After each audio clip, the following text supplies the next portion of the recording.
little bit. We'll just give, I did put a note in the chat about, we'll just give a couple more minutes for people to jump on the call.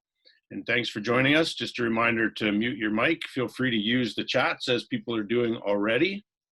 And looking forward to touching base with everyone today. So we'll kick it off right away.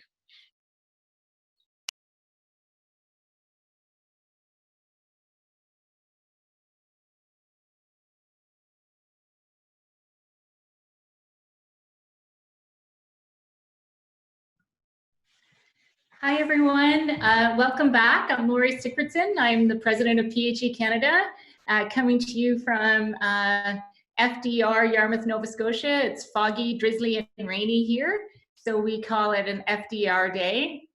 I'm hoping wherever you are, you're healthy and well, and we're really excited to have this last check-in for our season and for the school year.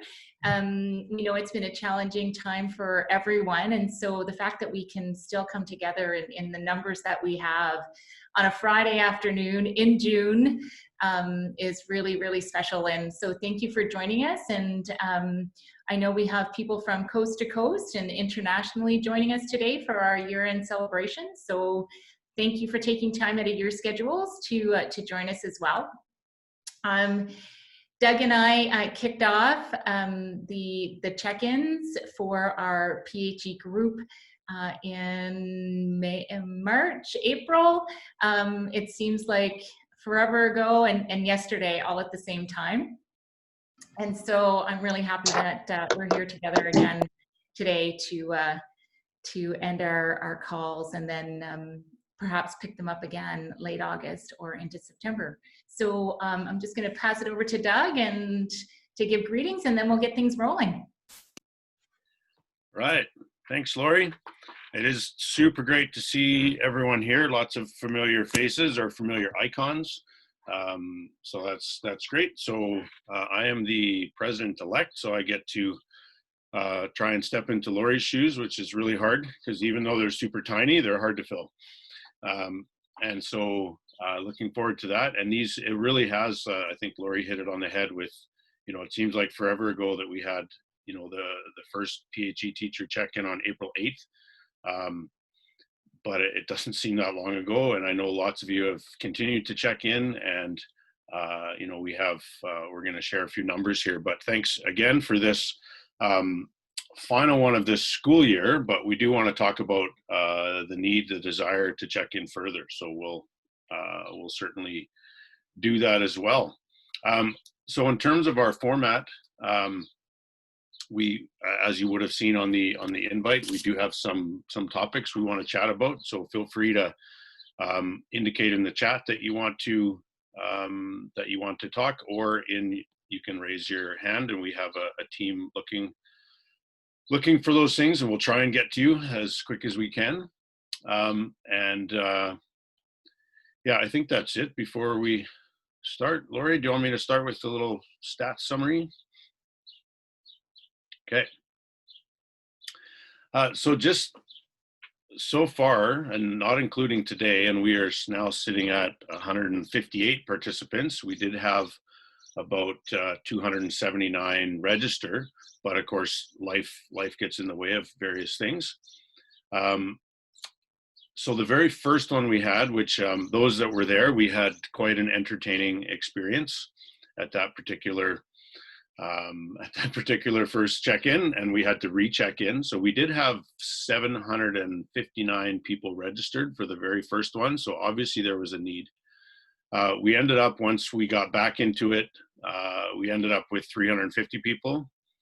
And I will take this moment to reshare the haiku that I wrote in memory of that event. So high hopes for a chat, pornography, flatulence, oh shit, restart. So that happened, but it was amazing for us working on the kind of the back end of things to see how quickly you just kind of shrugged it off and went, oh, well, you know, there was my sex ed for the day, and we're going to move on, and we're going to be back on the call. And we ended up with 350 people back on that call. And it was just a really good conversation. And you could see that people wanted to connect with each other. I love the fact that a number of your icons now are the hashtag We Support PHE. Like, it's been a really interesting time of growth. So overall, including today's numbers, we've had 1,928 people engage in these calls overall. Now, there's lots of repeat numbers, but I think that's fantastic. The other thing that this has done is us as a group coming together. You know, we threw this out on the Twitter, and we also, I mean, this was intended for Canadians, but we opened it up to lots of other people. What has happened since then is we've had pretty much every province has started running their own chats and connecting regionally, which is fantastic. There's a group of physical and health education teacher educators in the US that started meeting on a regular basis. And then ASIP International, which is an international organization of physical education and sport pedagogy, has also started monthly coffee with a colleague, connecting with a colleague thing. So it's been great what you've done in terms of inspiring other people. I will turn it over to Lori. Thanks, Doug. And I think too is when we think about the numbers that have come together. So even though we've had 1,900 people on our calls, out of that 1,900, we had 1,830 individuals sign up. And so that's pretty significant when you think about how often we would get the opportunity to connect with each other on that magnitude. Is rare, if at all. You know, our conferences alone max out around 800. And so the fact that we've had the opportunity in some way, shape, or form over the last 12-ish weeks to connect is really, really special. Some of the things that we wanted to just kind of celebrate today, and just how quickly and people have been able to pivot and bring their programs to their students and their school communities in ways and forms that they've never even thought possible or even thought they would ever have to. And so the resiliency that you have shown as a educator community and the passion that you have for the well-being of your students has rung out across the country loud and clear. We have had great feedback from the ministries of education that we've reached out to with both the advocacy letters and the PHE return to school guidelines. And so they know we're here, and they know that we are passionate about the work that we do, and that we want to be involved going forward, and that we have a strong voice and we have important things to share. And so just today in my inbox came another letter from a minister of education just thanking us for the support, for the guidance, for the resources. And so that's been really, really special as well, and getting recognition both provincially and nationally. Our PHE at Home Learning Center, huge kudos going out to our national office staff. They have worked so incredibly hard on creating activities, resources, supports, lessons for physical educators to share with their students, but also for parents who have become the parent educator to be able to support the well-being of their children at home, helping them maintain their physical well-being, their mental well-being, their social emotional well-being for all levels, P to 12 or K to 12, wherever, depending on where you are. And so a huge, huge thanks going out to our national office staff. They were quick to respond. They were able to be attentive to the needs of our community, and really work together in a way that remotely, in a way that created meaningful, lasting resources that aren't only applicable to now, but going forward as well. And so just having the opportunity, if you get a chance, reach out to the office, national office staff, and give feedback, and that helps us move forward with the work that we do, and be able to be attentive and responsive to your needs and the needs of our students and children. So I just wanted to put a big shout out to them. And so if you get a chance to send them kudos, please do. You know, in the support PHE, we support PHE campaign has been going great. And again, like Doug said earlier, with the chats that we've inspired other stakeholders and other PHE communities to engage, we've also seen them engage in our campaign. So we've developed national, international partnerships around physical and health education, and supporting each other in the work, because it doesn't matter where you are globally. Physical and health education is an integral part of a child's education and being able to teach the whole child. So thank you for everyone who's been sharing that and posting that, and sharing your different activities and lessons and challenges, and just keeping the spirit of physical and health education alive. And that has been wonderful, wonderful people. And also, just before I pass it over to Doug, and beginning the questions, just want to chat a little bit about the advocacy work that PHE has been doing during this time. Again, I mentioned the letters to our Minister of Education when the school suspensions or shutdowns occurred, and wanting to make sure that physical and health education stayed an integral part of the continuum of learning, but also the guidelines that were created. The guidelines were created within 6 days, and if any of you have worked on a project of that magnitude, you know how much work that would entail.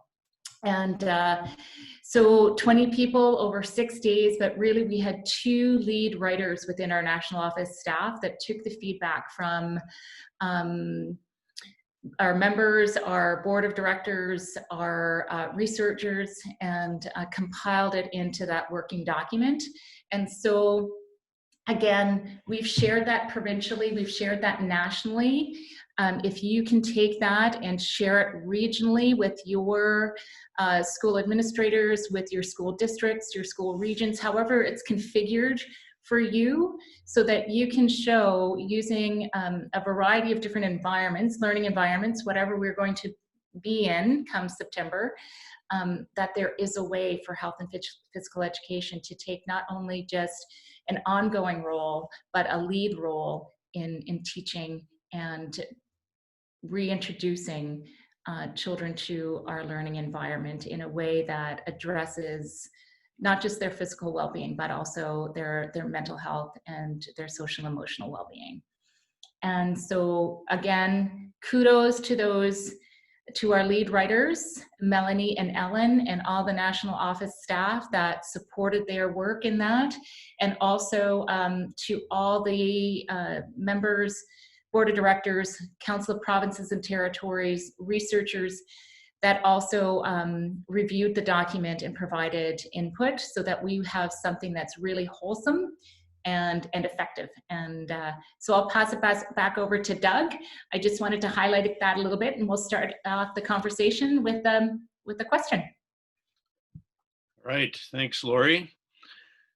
Okay, so our first topic, and it may seem a little odd, but because this has been a very uncertain time, we certainly have taken our lumps as health and phys ed teachers in terms of when, what provinces put out, but I think we've bounced back really well, and we've been able to connect, and I've heard lots of great stories. I've also heard some pretty bad stories in terms of just people not being allowed, or not even be allowed to teach their own courses anymore. However, what we wanted to chat about for a little bit is what has been helpful for you? What has helped you through this, the time of COVID? Or as my mom likes to say, the COVID. So we'll just open it up. If you want to say a few words, like again, you can use your hands up piece, or you can in the chat, and we'll try and keep track and get going. So I will be quiet, and we'll open it right up.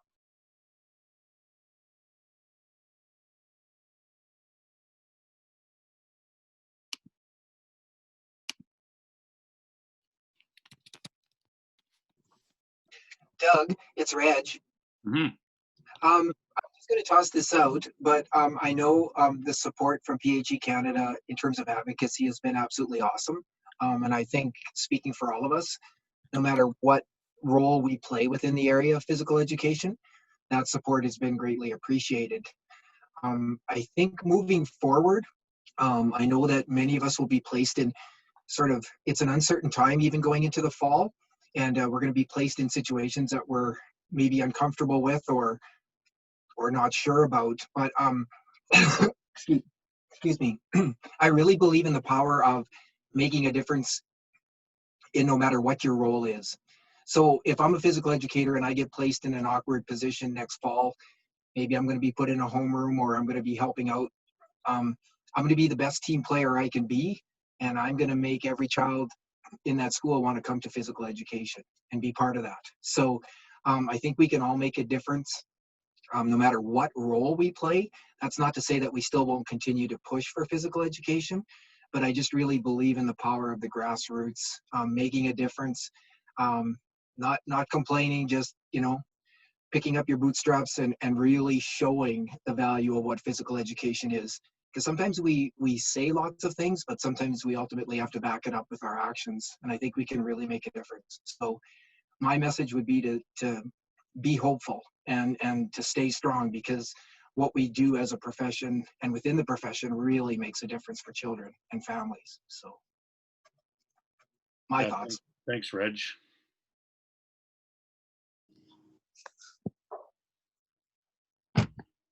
Hello, this is Lisa Manzini from BC. Hi, Lisa Manzini, go for it. Well, here in BC, we've been back at school. I've been with kids for the last month. So, and I've been bringing them into the gym. Lots of places aren't letting students into the gym. I don't quite understand. If you only have a class of 5 children and you open the door so you have ventilation, I don't quite understand why people can't come in and use the gym. Our protocol is we wash hands. We wash hands, we come in, we can play with equipment. I segregate their equipment into, like, if they've used it, then it goes into hula hoops. I might just leave it for 2 days. I created a ball wash the other day, a little bleach water dip and dry. And then, but what's helped me is like lots of the great online stuff out there, like Gopher had some really great stuff, Active for Life, PHE Canada. So there's been a lot of online support for teachers and being able to find fun and easy activities that we could share at home with the families. And so that's what I've been doing, because in BC and probably everywhere else in Canada, the families are really overwhelmed with all the technology pieces. So giving kind of a theme of the week that has to do with fundamental movement skills or throwing or a theme of the week has really helped. And then I've also given an optional physical activity log for the parents who are really keen and want something to demonstrate the students' learning, and just staying connected. I actually called all 420 of my students because I missed them all. And I thought doing a personal check-in with them was just a really great way. And that was one of the most positive outcomes from the parents. Was like, wow, you're taking your time to call us and check in and make sure we're doing okay, and hear about lost teeth or, the great bike ride they've been on. And so that's what I really appreciate, the great online resources and the connecting. Thanks, Lisa. I'm seeing lots in the chat of people connecting with colleagues and free PD, and I wonder if I can pick on Dan Vigliatore for a moment, because you mentioned all the free PD, and yes, it's free. Can you talk about that for a minute? The importance of availability, maybe. Just putting you on the spot, Dan. Go for it.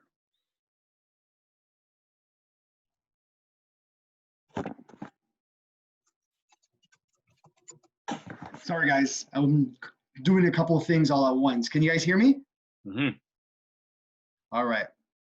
In respect to free PD, this is something that I think we should all be reflecting upon.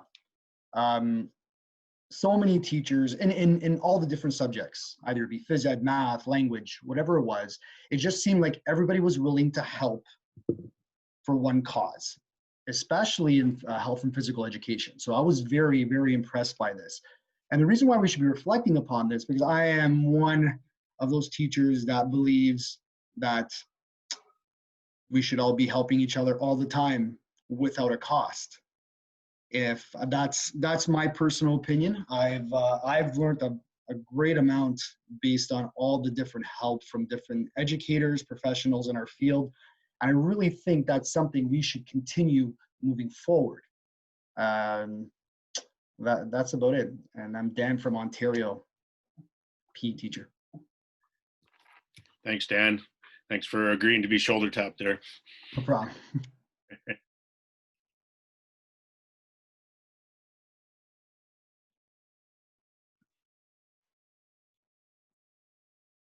So Dan brought up something that that I've been chatting about with some of my health and physical education teachers here in Nova Scotia.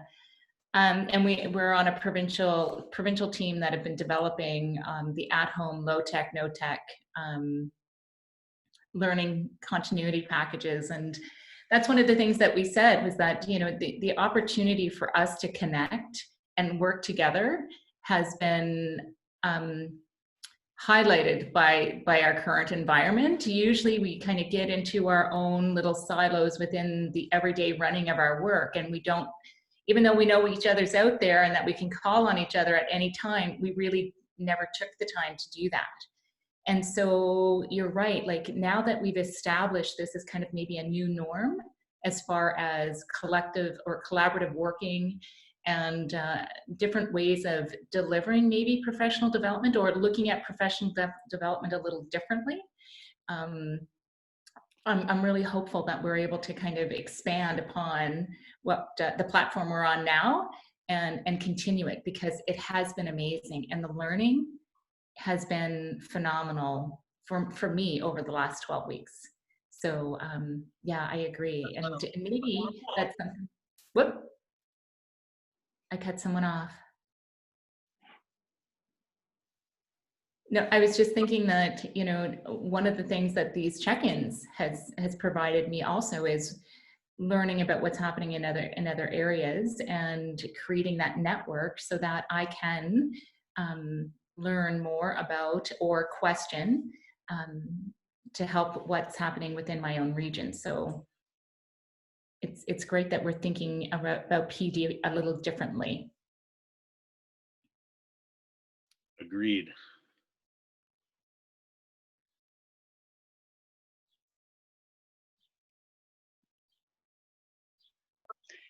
Lori, this is Melanie here, and I was just going to jump in if that's okay.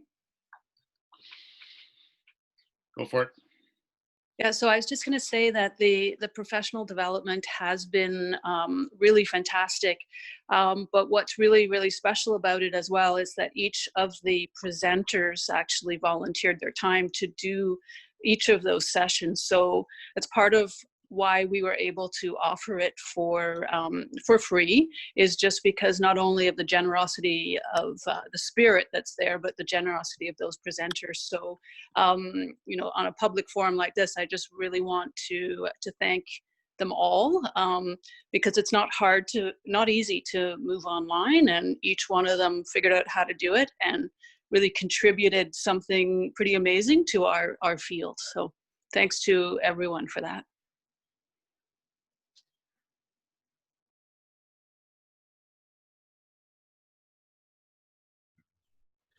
I just saw a question by Glenn. And so Glenn just, you know, in the chat box said, what practices have you adopted now will you take back into your bricks and mortar practice?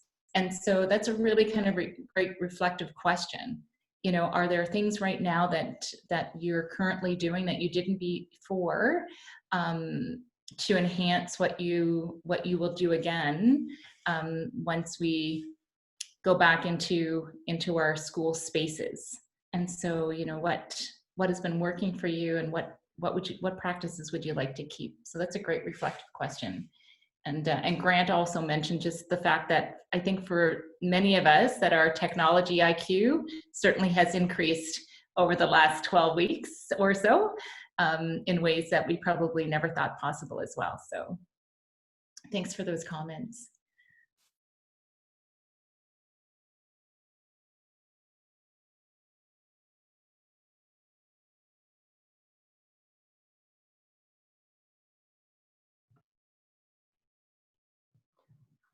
Hi, I'm from Manitoba, and this is our first week to have kids back in the school, and I was able to have 10 kids at a time in the gym.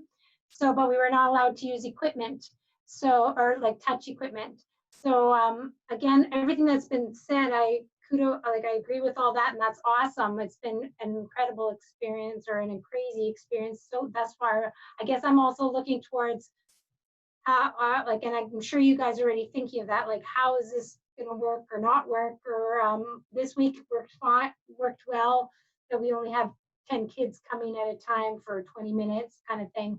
And but just looking towards that to the future plans of what things might be looking like. That would be my question.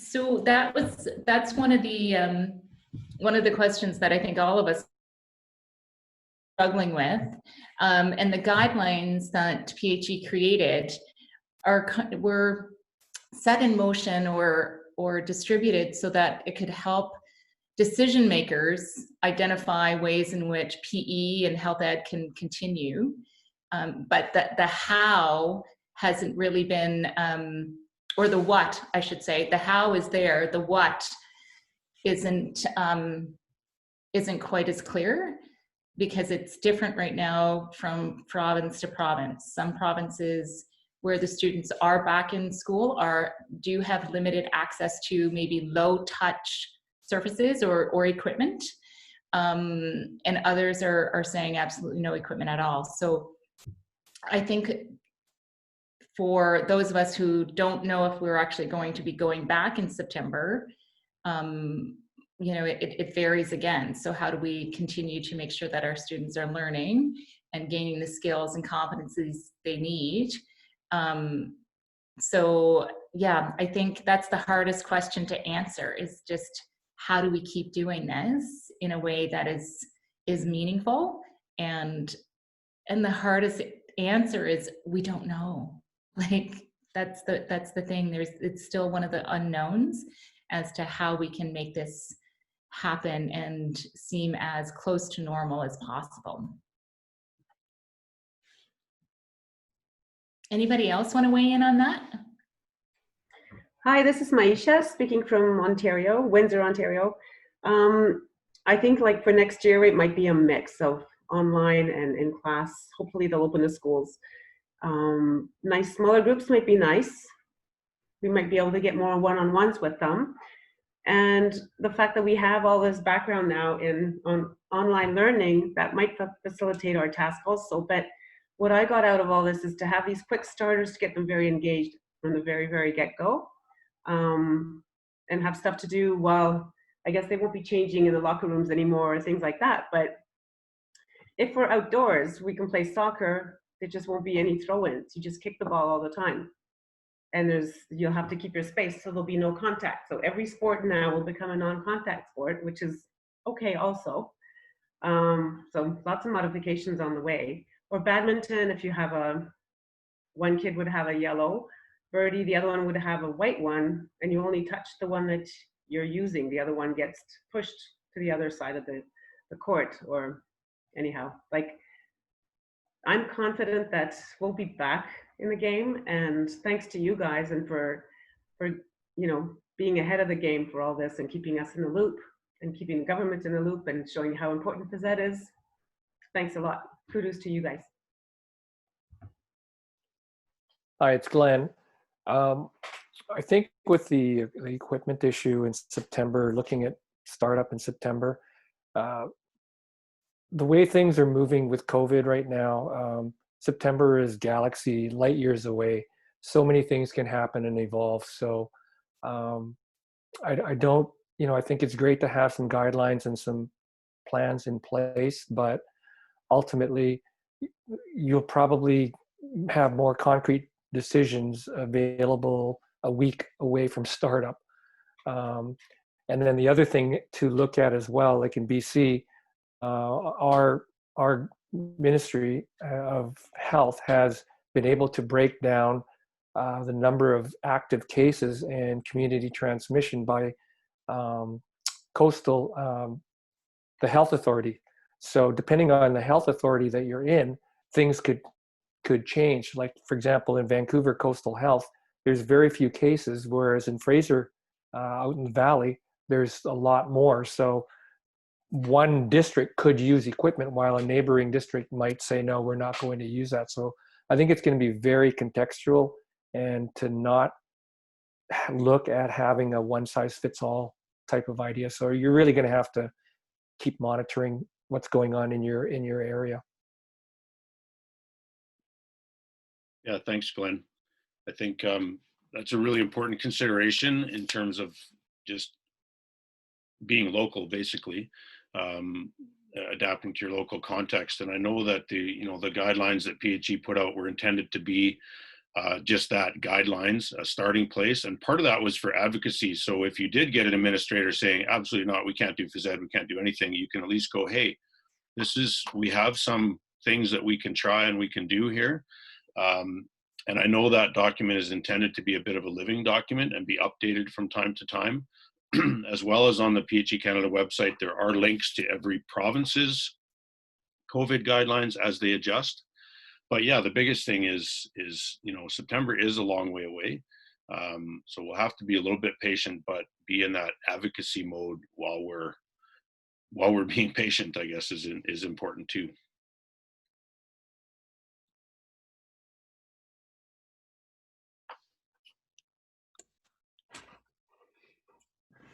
Hi, Doug and Lori. It's Grant McManus. I just wanted to add to Lori's comments and the PHE Canada guidelines. I think we're hearing that it is serving jurisdictions well. It is the start of a really good conversation, and I think Doug uses the term advocacy. I think it's situated physical and health education well, that it is a necessary subject area moving forward for lots of different reasons. And so if nothing else, to even, get that in the minds of the decision makers.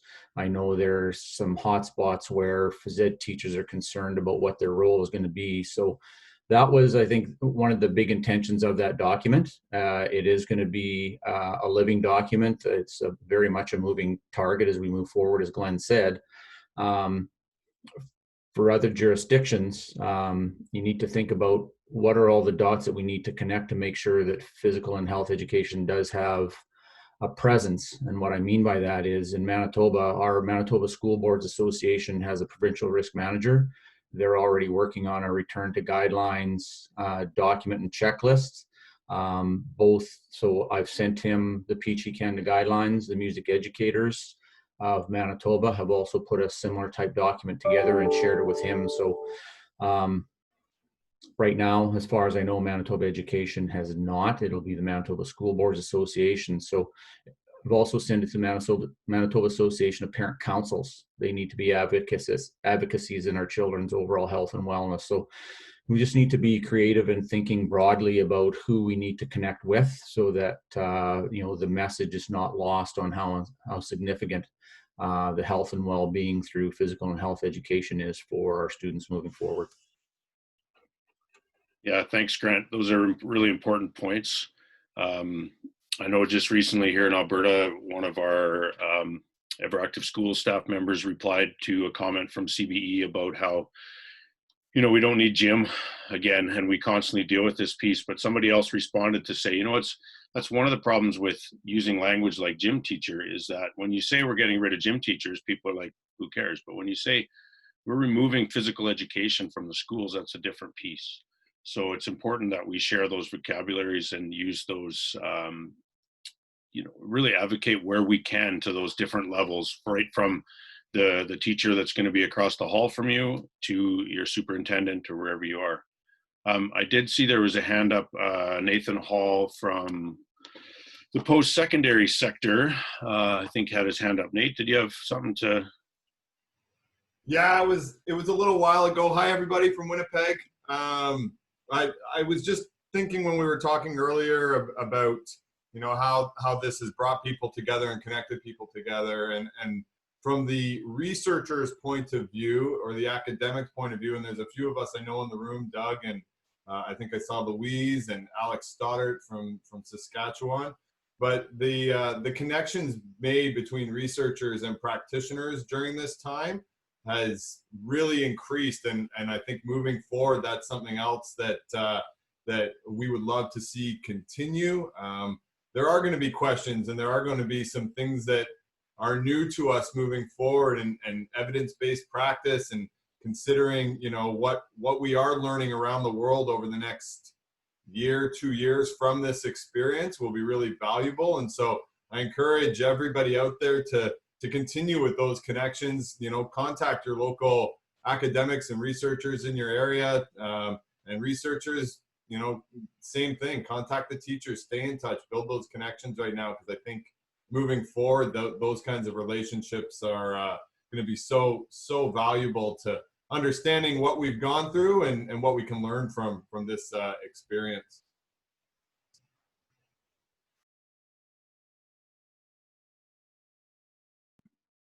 Agreed. And I think too, that's what makes our PHE Canada community, so PHE in Canada, our community so unique, is that we have a relationship with the researchers within our country and within our provinces. And so to be able to expand on that makes us special. And I think that gives us the opportunity to really make our programs as holistic as possible, and to be able to reach out and ask a question, or to be able to give your context to a researcher in the field makes a huge difference in us being able to develop the supports needed, so that we are able to ensure that all students are able to participate in quality physical and health education programming. And so, like Nathan said, you know, build on that, reach out. If you've been shy to do that, we're all just people. And we all started somewhere. We all started in a classroom. We all started in a gymnasium. You know, we all started somewhere. And so please don't let a title or a position prevent you from reaching out and asking a question that could make the world a difference in your practice and the practice of others. So thanks for sharing that, Nathan. And the one thing I will say is the neat thing about the academic community. So as I said, you know, Louise and Doug and Alex are in here, but Doug mentioned that they've been connecting as well with international scholars, and they kind of followed this, you know, PHE's lead with these check-ins. But if you've got a question that you're looking for, you know, some evidence-based behind, even if you contact a local researcher, they might not know the answer immediately, but the research community is very well connected with each other. And boy, we can put you in touch with someone who might be able to answer your questions from anywhere in the world these days very, very quickly. So I would really encourage people to, yeah, take Lori's advice there and consider that. Yeah, and you know, if you're interested in grad programs and taking classes, those are all good things too.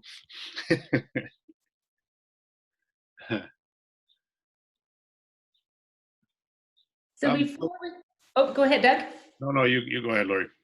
I was just going to say, before we move on to the next question, and is there anybody else who just wants to share, you know, just one thing or a couple of things that was really helpful, either personally or professionally, and or during this during the COVID, as Doug's mom would say?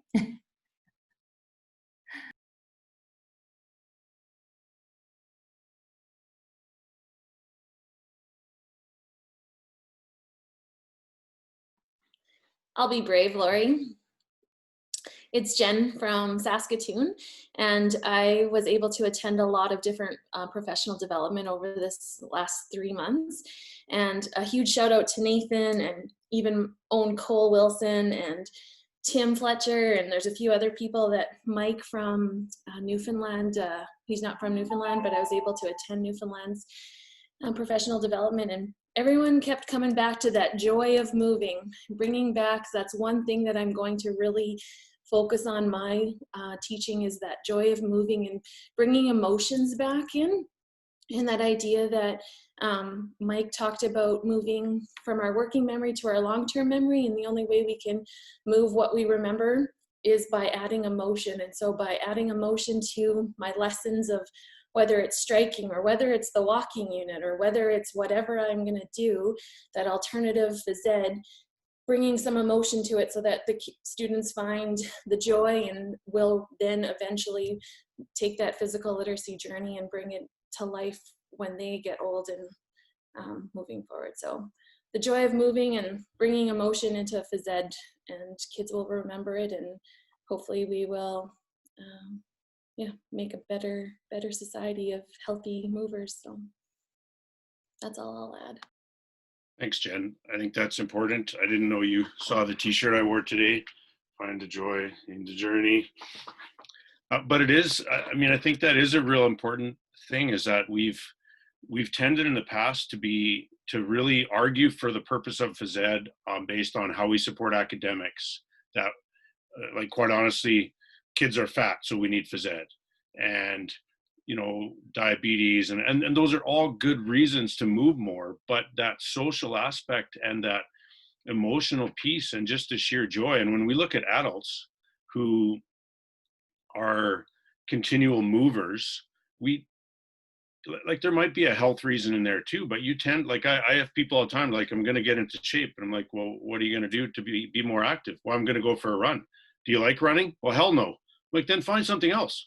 Like, do something that, like, do Zumba, do dance, go for a walk in the woods. And I think this time has allowed us to maybe meet kids on a different level.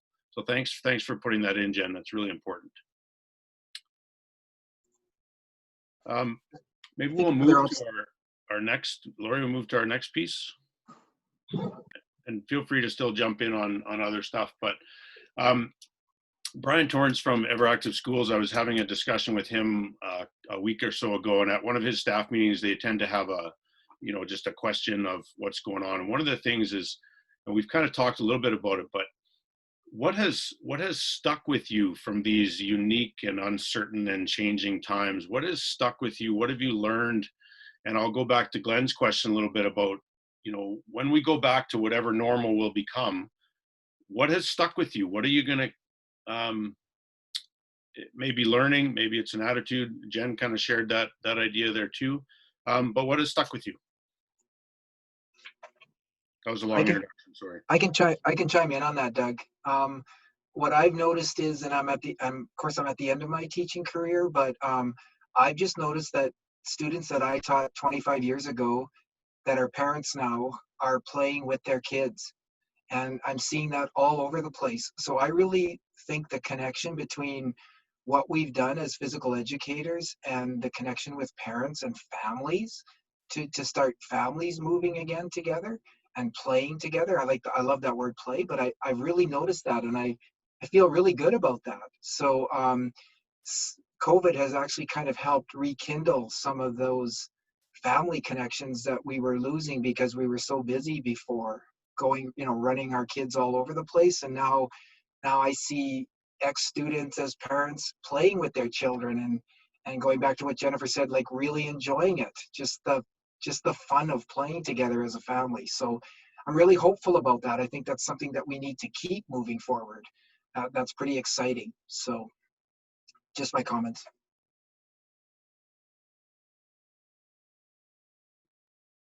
Thanks, Reg. And don't be shy about just unmuting and jumping in. We'll get there. Actually, I'll piggyback on Reg's comments. One of the things that I've gained in the last couple of months or so is that family connection. So going forward, as Lori mentioned before, we really don't know what to expect in September, especially in Ontario. In Ontario, we're still a little bit behind other provinces, which is fine. But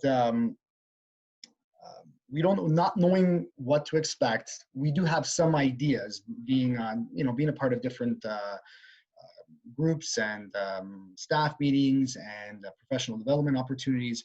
We found that there could be a high possibility that HB or health and physical education at home could stay. There could be a combination. But let's just say we were going to go back to normal in September. Would it be a bad idea to keep that, to have that component, to allow families to do something together at home? So one of the interesting things is the flipped classroom. Having that at home, having that physical education brought at home, they do it together. They make it a family kind of ordeal, and then bring it back to the class. That flipped classroom is very interesting, and it's something that I will probably explore more as September nears. That family connection that Reg explained, it's been very, very enlightening to see my students and how they explain how, regardless of what the activity is. So right now I'm not speaking so much of the different components of physical education, either be fitness or movement competence or whatever, fundamental movement skills. I'm talking strictly about kids and their parents or their caregivers getting together and doing something. How can we take that positive portion and bring it back to the school in September? It was an excellent point. Thanks. I just want to go back to a comment that Dan, that supports, kind of capitalizes or builds upon what you just said, that was in the chat, was around how some of our students are thriving in this environment around physical activity that weren't thriving when they were in the formalized structure of physical education classes. And so I think that's a huge learning for us as well.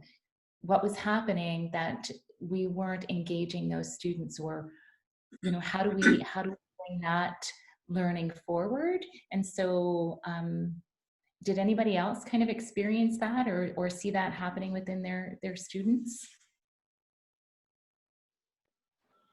Hi everyone, guys hear me? I'm Sorland. I'm from Winnipeg here, but I do want to chime in here a little bit of that. But that's a great point on, like our students. I think I asked my students at the end of this term here about, okay, like during this COVID crisis here a little bit. Well, what have you learned about yourself through this experience?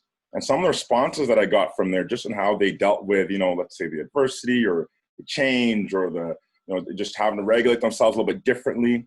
And a lot of them did come back to just, putting their health and wellness more at the forefront. Some of those people who would not have been thriving in that kind of standard phys ed class. And they're now realizing, okay, I got to find ways to, to incorporate physical activity and health in order for them to, feel better. So it's kind of cool for them to, kind of experience this and come back to it this way and trying to use that to kind of propel them to the rest of their lives and their learning.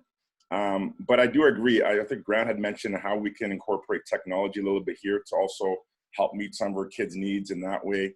I'm finding even having some parts of my lesson, whether it's health or whether it's a physical activity stuff, recorded for them to come back and see and come back and do later on. But there's lots of stuff here that even I've learned from myself, my teaching, and stuff that the kids have learned as well when we reflect on just this whole experience. So yeah, lots of learning here.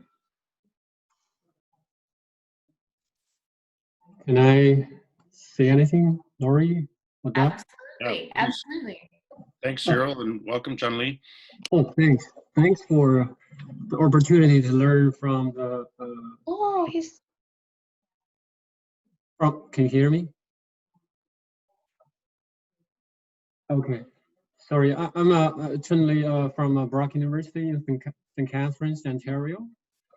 I'm a few honored to be here to learn from all the teachers. I just send you an Indian proverb that you might feel helpful. I can explain that to you. That because I really like having wisdom in all my classes. We can't change the wind. We can't change the directions of the wind, but we can adjust our sail to reach the destination. So which means we can't change the pandemic, no matter what kind of virus in the future, now or in the future, or many difficulties ahead, doesn't matter. But what we can do to adjust our sail to reach our destination. I think it's a powerful message. It's ancient wisdom from India, Eastern India. By the way, when you search online, it might come from some actors saying, but actually I searched is from Eastern India, Asian wisdom. So it's very, very powerful if you think it over and over again. So what I want to go further on that, if you want me to continue a little bit on this line of talking, is think more about advantage versus disadvantages of online situation or blended or any difficulties in the future. I'm doing some research now because I'm going to teach in the fall. Brock University is going to move everything online. Or most courses, only a few, maybe lab-based, they have chemistry stuff, maybe face-to-face in a very limited situation. But our phys ed courses, health phys ed, will be online. So I'm doing research on this, but for teacher education situation, I'm thinking maybe some of the information may help you. It's a draft. I haven't really finished the draft. I'm writing now. If you want, I can share something from my current research with you. Some advantages for the. Sorry, Doc. No, it's okay. Chun-Li, do you mean something that you've written already, or just share a couple key points now? Yeah, it's writing now. I'm going to finish the writing first draft today, but almost finished. I want to share some advantages about online situation because, as I said, I think the more positive side. There's no, like the rain, you hit it no matter what. Is there rain or snow? When you put it in the positive side, then you feel positive. So it's up to you. So for the online situation or difficulties, think more positive side. That's why I'm thinking maybe share with you about advantages of online learning or blended learning. The number one thing, by the way, I am not just from myself, from search from database, also talking to my colleagues and friends in schools in Ontario. So that's what I try to put together something for our pre-service and in-service teachers. So I think probably the most important one is application at home. So when students at home, and we give them assignments, they are going to apply at home. Unlike when we teach in schools, we ask them to go back home to do certain things, right? So when we ask them to do together with their parents, for example, you couple already addressed this, the importance bringing back family together or family value. That's very powerful. So it's far more better than our regular phys ed classes in a way, because if we are forced to do this. In fact, I think it turned to a good thing. So in traditional Chinese thing, is there are no bad thing or a good thing. They always stay together. It depends on how do you see that. There is no anything only have one side. Everything must have a two sides. So that's what I mean. The second one advantage is maybe the flexibility or self-paced student learning. That's have to do with if I talk a bigger picture is a Eurocentric schooling that we are running for about 150 or 200 years, dominating the world. There are a lot of problems of this, but now because of the online situation, we could have a good opportunity to break that, to allow students to have a self-paced study. Because that's more traditional, and it should be the way. I'm doing research on this alternative models around the world. And we're so successful using those non-Eurocentric approaches. Our phys ed have a far advantage in breaking this Eurocentrism, Eurocentric schooling. That's what I mean, self-paced. It's not just a small thing, it's a huge thing in research. And we try to change this, but it's so hard to change in the West or developed countries about Eurocentric schooling, and really put our school in a very bad situation. But we try. I think this now is a good opportunity to take advantage of the online situation. And there are other advantages. For example, pre-recorded sessions teacher could do. I also maybe suggest teachers, including us, like me, I'm an expert in the mindfulness in health phys ed, the world leading scholar in this field. I could have, based on your request, I could record like 10 minutes or half an hour, or for different levels of learning, elementary or secondary or post-secondary. So we could use our resources across Canada. People can create a pre-recorded sessions for different uses. Maybe PhD Canada can take a lead to take advantage of expertise around the country and have a database or bank for us to pull out and to let us enjoy and use it. Even in my own classes, I could use Doc's or Lori's, any expertise pre-recorded. Again, this because this pandemic forced us to do, and now we could do something, take advantage of technology. And also the guest speaker from anywhere across country or internationally, now you can invite into your classroom. You can invite me or Doc from even in Nova Scotia, that you can invite us. We don't have to be there. So it's, again, it's a better, it could be live versus just a pre-recorded. Yeah, thanks, Chun-Li. I think like you've got a lot of great points there in terms of using this and focusing on the positive and still dwelling on the negative. And thanks for the wisdom teaching at the beginning to set the tone. What I'd love to see too is if you're willing to write a blog post for the PHE Canada on the benefits of online and the advantages, I think that'd be great. And we do have the HP at Home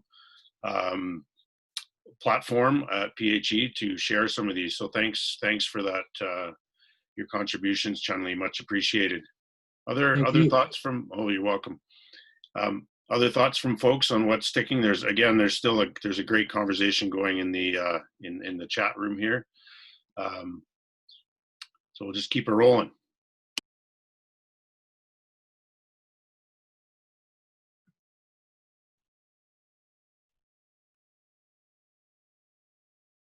Rachel, I'm not sure. Do you have your hand up, or I don't want to cut you off if I think it's Rachel from Nova Scotia.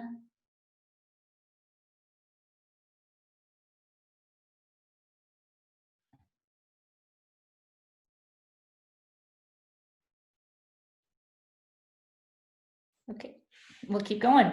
And so is there any one thing that personally that you think you would do differently in your practice or in your even your own professional growth, or that you will continue to do going forward? I saw in the chat, and I think it was Greg that mentioned it, that he was really able to take the opportunity and like Chun-Li just said, capitalize on the positives and do take some time for reflection and participate in professional development opportunities and research a little bit. And Greg, I don't know, I'm kind of calling you out here. I don't know if you want to share a little bit more about that, because I think maybe there are others that may have done the same thing. Yeah, I can, Lori. I feel like I'm repeating what a lot of people have shared along the way. But it has been a positive experience. At the beginning, it was highly stressful for me. I guess I felt like I was treading water, really. But yeah, my first kind of interaction as far as PD went was more international. There were a few online summits that launched. So right off the bat, I was hearing from teachers in China and Australia, and that was interesting, especially those out of the Asian countries that were, as they described it, in the pit. They said we were sliding into the pit here at the time back in March, and they were deep into it. So that was really a heads up to kind of what was coming. then whether it was meetings here locally in Newfoundland or with you guys, just a sense of community and support was phenomenal.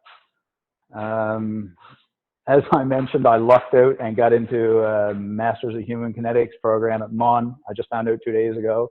I don't think it could be any more well-timed, to be honest with you.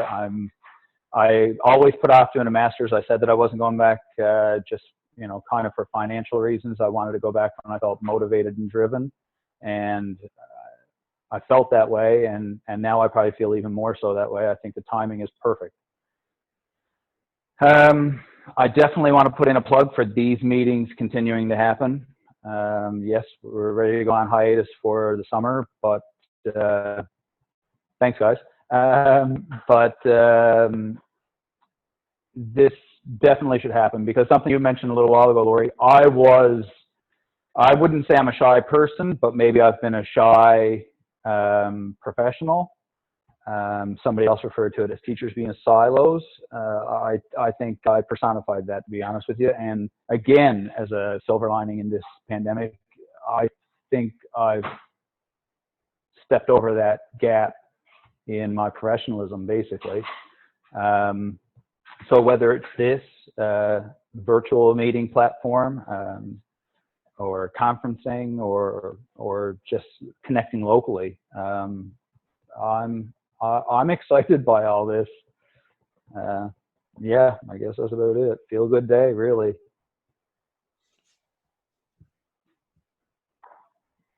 That's awesome, Greg. Thanks for sharing. And I'm just also going to mention something else that you mentioned in the chat box. I hope it's okay. Since it's in there, I think it's public, but that you had actually gone to your school administrator and said that you'd be returning after this a better teacher. And I think that is really an amazing personal statement to say. And I'm hoping that many of us go back, if whatever go back means, but I think go forward knowing that we're going to be better for this experience and not maybe delayed or regressed. I think everything that we've learned to date can only make us better.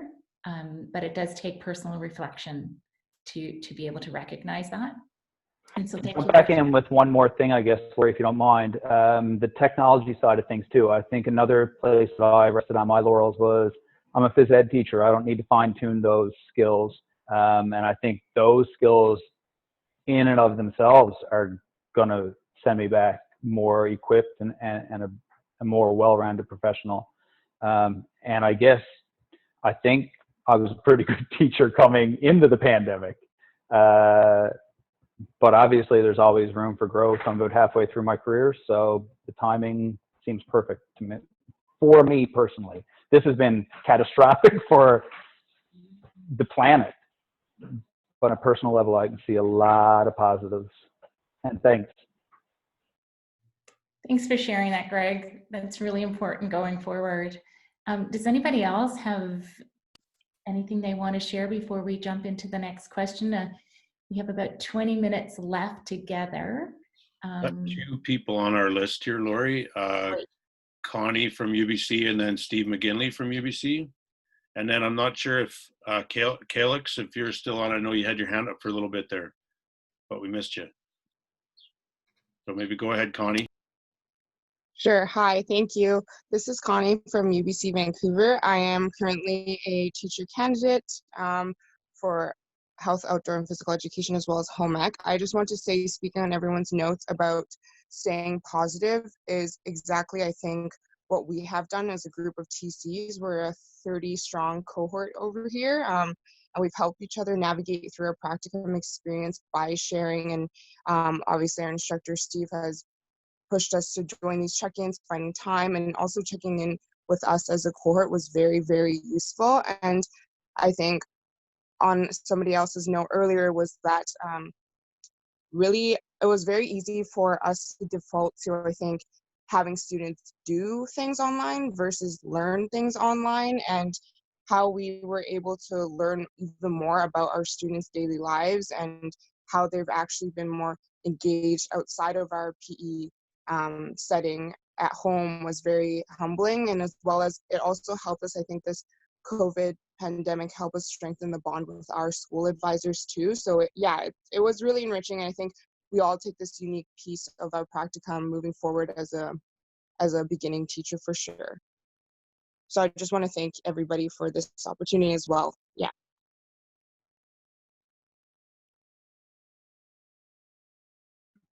Thanks, Connie. I appreciate that. And I think everyone here appreciates the fact that we have such a passionate group of young professionals that are going to enter our sector and continue to teach quality physical and health education programming and become integral members of our school communities. So thank you, and we know that this has been a hard time for our teacher candidates as well. And I think Steve, you wanted to share? Yes, thank you. And I think Connie kind of summed it up, but I think that relationship between in-service and pre-service teachers is very important. And it was proven at this time that the emotional roller coaster of a teacher candidate this year has been extremely at a high level. And I think some provinces weren't able to continue with practicum, some provinces were. So here in BC, our secondary teacher candidates were able to complete their practicum 5 weeks face-to-face and 5 weeks online. But I think this connection between this larger network of physical and health education Canada and teacher candidates moving forward is very important. And it's fitting today because this is my class today during my class time. And today's topic is on professional networking and engagement. So they're just at the end of their journey, and they're reflecting back on their experiences as a teacher candidate through this pandemic. And it's just fitting how we are able to engage with many people who are moving on to different stages of their career. So thank you, everyone. Steve, I like the way you just had all of us teach your class for you. That's very impressive. Good instructing. There you go. I did a little plug to Brian from Everactive School. So he sent out some teachers. So you got this, everybody. Yeah. I did put on the chat, it seems like there's lots of support for continuing these check-ins. We obviously, everyone needs a bit of a break over the summer here for sure. It looks like I kind of said, should we do it, late August or mid-August, or should we do it in September? It seems like the consensus is in August, maybe before most people start to go back to school. And then do we continue monthly, maybe with some themes? So you don't have to reply live here. You can put it in the chat and we'll look back through these and go forward. But I think it's clear that these have been really good opportunities, especially to hear from different regions, even in your own province, but different regions across Canada too, and what's going on. And also, a big thing for me is just recognizing that we're all in this, we're not all in the same ship, but we're all in the same ocean. They're in the same storm at this moment in time, just to build on Chun-Li's wind in the sail example. But so yeah, just throw some stuff in the chat, but we can do general chats or themed. And sorry, Lori, I forgot what's next on our list. I think, so you can keep putting that in the chat in terms of when we meet again and what's best, but where do we go from here? We've had these discussions. Where does health and phys ed go from here? Is this a critical instance for us? Is this a critical opportunity for us moving forward? Yeah, and PHE Canada has been working hard to raise the profile and awareness of health and phys ed and its importance. How have those actions had an impact on your context and community? What more needs to happen? Yeah, so I'll leave it there. Or Lori, if I missed something. No, we're right on. So yeah, what do we do? Where do we go from here? What's our next step?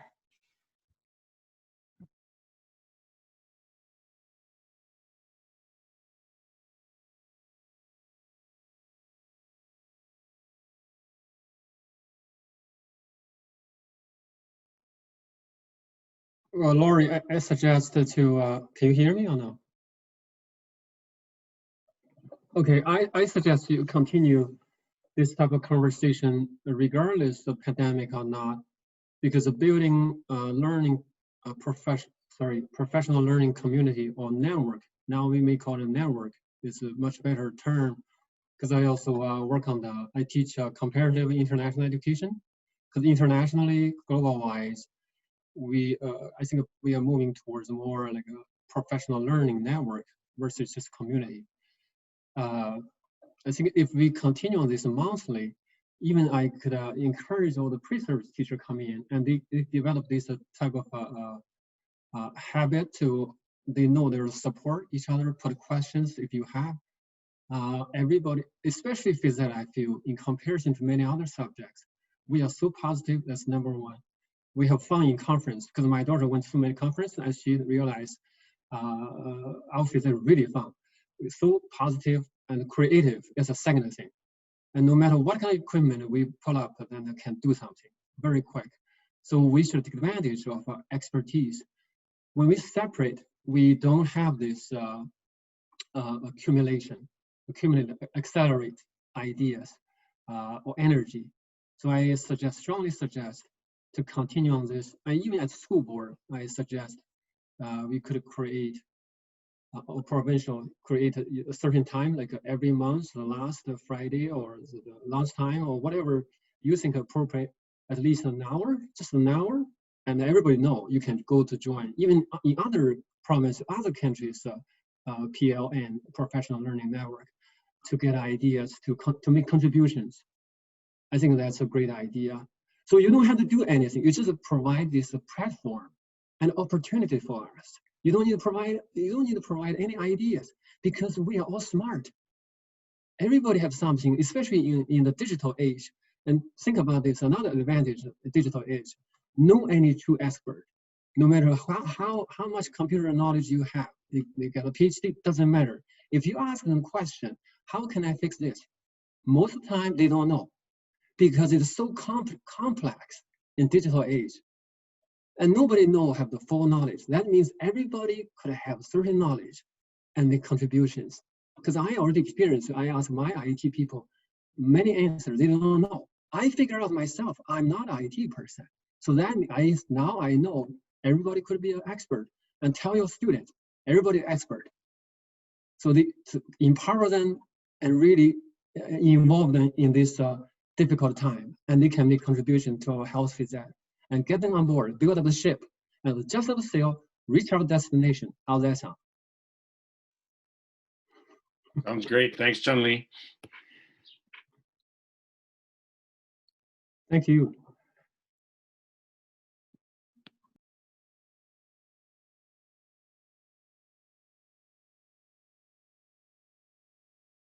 Yeah, lots of support in the chat for continuing these meetings in different ways. I'll just call out Kelly Baker for just suggesting maybe we switch up the time zones a little bit from time to time, so maybe different people can join live and others can watch the recording. So I think that's great, and we can certainly do that. I know our numbers are slowly dropping here as people have to go for different things. But maybe just the last call on where you think we can go and the impact we can continue to have, and maybe what else you need.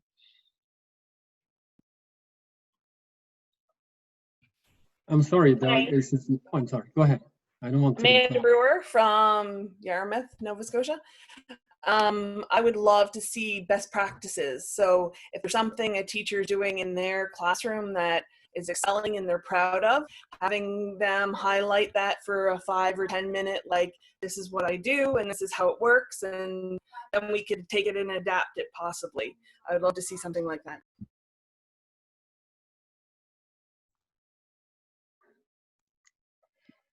Thanks, Amanda. It's a good idea.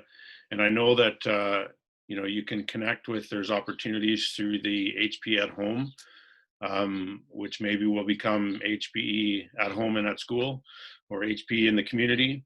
I think that's one of the real important things that I'm taking from this particular chat, is just how do we build on the family connections, the community connections, and take that back to where we're going? And maybe there's some opportunities for people to share short success stories. We've heard about walking programs in the community. You know, providing people the opportunity to do things together is great. So that's a good opportunity. Thanks for sharing that, Amanda. Doc, can I follow up on that?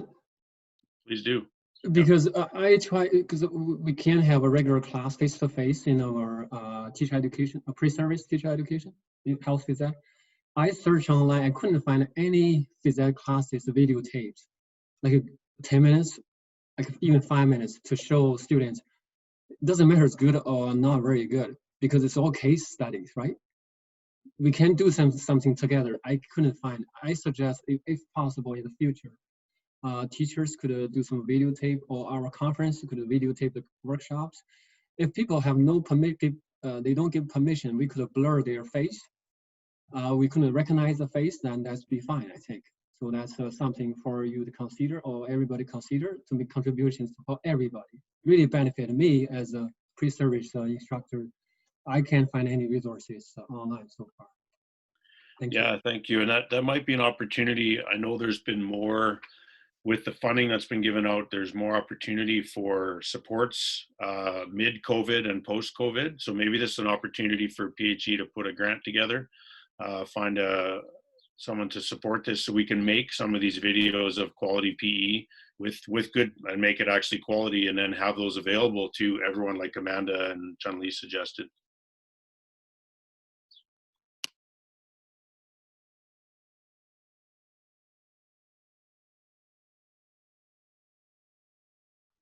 Can I jump on here? Please do. I'm a little worried that my children will start screaming in the background, so if I do, I'll go on mute again. Not a problem. But one thing I will say, we are overwhelmed by the amount of knowledge that we've been given and that we have access to freely. I think now what we need to focus on is putting them into the silos and organizing them to help us be able to pull those resources appropriately. I'm overwhelmed by my choice at this point. And that's a good thing, but at the same time, it's overwhelming for anybody, especially a new teacher. Where do we go? What do we pull from? Who do we pull from? How do we do our next step? How do we create that unit that now needs to be online as well as in class, or whatever it's going to look like? If we don't have somebody organizing that for us, or some way to organize that clearly, I think we're going to get lost, and then people are going to stop doing anything at all.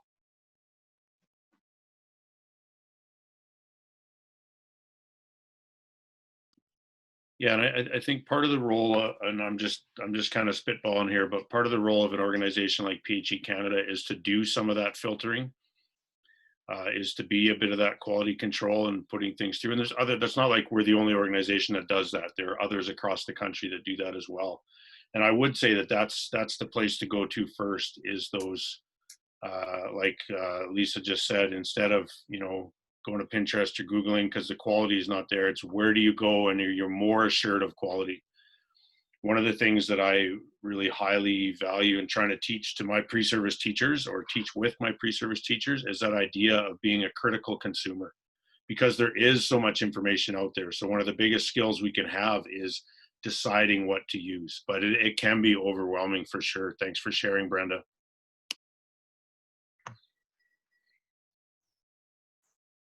Good afternoon. I just wanted to quickly ask if moving forward, I'm sorry, my name's Crystal and I'm from Niagara in Ontario.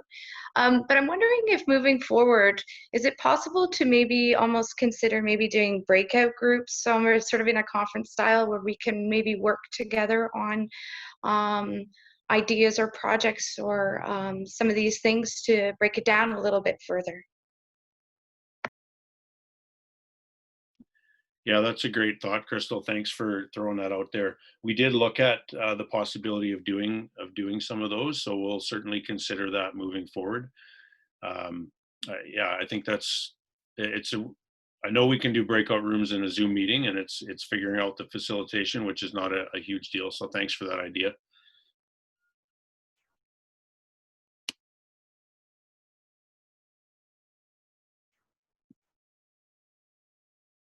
Well, it looks like we've come to the end of our first round of check-ins, and we will be taking a short break from this. But it looks like we'll be coming back in mid to late August, and we'll figure out a date for that and get that out as soon as we can, and some ideas. Probably the theme will be, where you at with your return? What's going on? So I'd like to, first of all, thank PHE Canada for facilitating and organizing these. Behind the scenes, we have Ellen and Faye, who are doing a lot of work to keep us updated on who needs to talk, and they're putting the chat and the recordings up on the website. So thanks very much to the PHE Canada staff. I'll do the round of applause all the way through. Thanks to my co-host Lori, and for her grace under pressure. And this has been an interesting time to be president of an international organization. So thanks, Lori. And again, I'm looking forward to coming into that position coming through. And most of all, thanks to all of you, all 1,800 plus of you who have been on most of these calls. Really looking forward to meeting again. I wish you all a wonderful summer, and I'll turn it over to Lori for final words. Yeah, thanks, Doug. And, I can't agree more. The one thing that I will share that I am going to bring forward is that every time I connect with the PHE community, I am always filled with such hope and pride. And so every week when I leave these calls, it gives me the motivation and renews the passion that I need to do the work that I do. And so I owe all of you a huge debt of gratitude. And so thank you for providing that for me through this time, because it has been challenging. And so thank you for that. I am beyond thrilled that we are going to continue these in August. And regardless of what the fall looks like, we'll be okay. And we'll make it work, and we'll support each other through it. And our kids will thrive. We will do what it takes to make sure that happens. And so, because we do that now, and that's not going to change. And so thank you. Thanks to our national office staff. Faye and Ellen have kept Doug and I organized through all of these. They are amazing. And for all of you for supporting us, showing that what we do matters, and that spurs us on as well. Melanie leading the team, the national office team through this, has been a rock and an innovator. And I'm so proud of PHE Canada. And take care of yourselves. Take some time. You need it. You need to respond to your own needs, your family needs, and just rejuvenate. And then we'll come back together in August, and I can't wait to see you.